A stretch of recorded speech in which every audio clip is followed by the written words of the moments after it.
Quand on se penche sur la carte d'une ville, n'importe laquelle, on ne voit pas juste des rues. Non.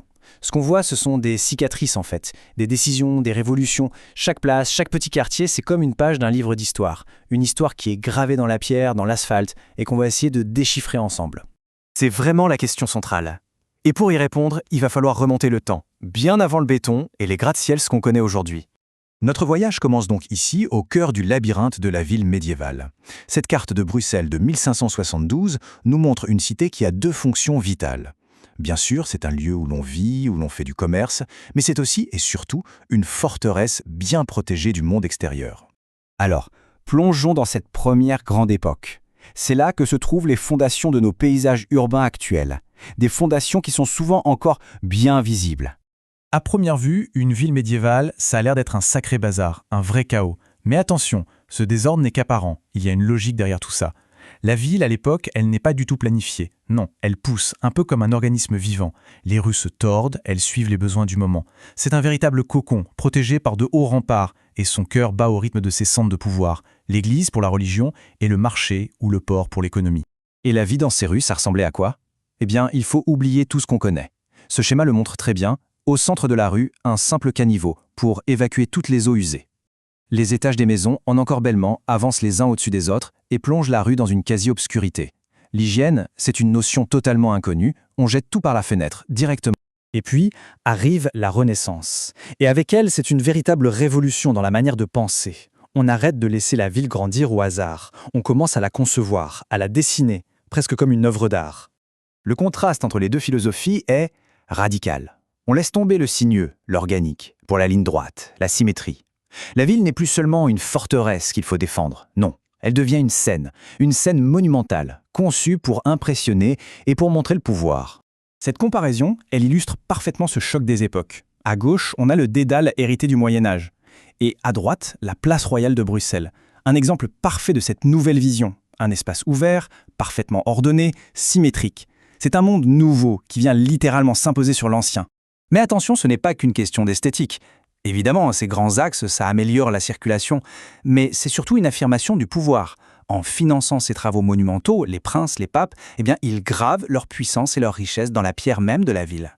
Ensuite, on arrive au XIXe siècle et à la révolution industrielle.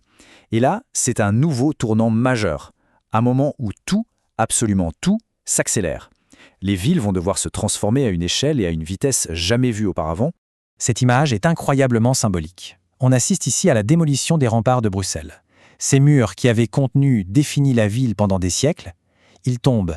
La ville est maintenant prête à exploser, bien au-delà de ses anciennes limites. C'est la fin d'un monde, tout simplement. L'ancienne ville fortifiée, repliée sur elle-même, s'ouvre de force, et l'espace qu'elle va conquérir est immense. Cette expansion va être aussi brutale que rapide. Et voilà ce qui remplace les murs, de grands boulevards. Au début, c'était des lieux de promenade pour la bourgeoisie. Mais très vite, ils deviennent les artères vitales de la ville moderne. Ils sont conçus pour accueillir les nouveaux moyens de transport, le tramway, et puis bientôt la voiture. Ce modèle de transformation, il a un nom, l'haussmannisation. Ça vient du baron Haussmann qui a complètement redessiné Paris sous Napoléon III. L'idée est simple et assez brutale, on rase les vieux quartiers jugés insalubres pour percer de grandes avenues bien droites. Et ce modèle va s'exporter, il va inspirer des villes comme Berlin ou Bruxelles. L'industrialisation, ça agit comme un aimant. Des centaines de milliers de personnes quittent les campagnes pour venir travailler dans les usines. Cette croissance démographique, elle est fulgurante. Et elle ne fait pas qu'agrandir la ville, elle va complètement redessiner sa géographie sociale. Et là, c'est fascinant, on voit naître deux villes à l'intérieur d'une seule. D'un côté, on a les quartiers bourgeois avec leurs grandes avenues, c'est aéré, c'est grandiose. Et de l'autre, on a les quartiers ouvriers. Là, c'est tout l'inverse. C'est dense, construit à la va-vite près des usines, souvent coincées le long des voies ferrées. C'est vraiment la première fois que la ville se retrouve coupée en deux de manière aussi visible, aussi physique, en fonction des classes sociales. Alors, comment est-ce que toutes ces couches, la médiévale, la moderne, l'industrielle, s'empilent pour former le visage de nos villes aujourd'hui?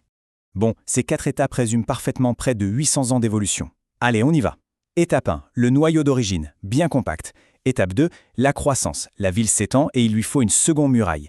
Étape 3, l'explosion industrielle du 19e siècle. Là, ça déborde de partout, on fait tomber les murs. Et enfin, étape 4, l'étalement, où l'ère de la voiture permet le développement de la grande banlieue. Le point fondamental à retenir, c'est que nos villes sont des palimpsestes. C'est-à-dire que, comme sur un vieux parchemin, l'histoire n'a pas tout effacé. Elle a réécrit par-dessus les couches précédentes. C'est pour ça qu'une petite rue sinueuse du Moyen-Âge peut aujourd'hui déboucher sur une grande place néoclassique qui elle-même est traversée par un boulevard hérité de l'ère industrielle. Toutes les époques cohabitent. Chaque époque a réinventé la ville, selon ses propres besoins, ses propres idéaux. Alors quand on regarde nos villes aujourd'hui, face aux défis écologiques, sociaux, technologiques, la question se pose, quelle trace notre époque va-t-elle laisser ? Quel sera le prochain chapitre de ce grand récit urbain ?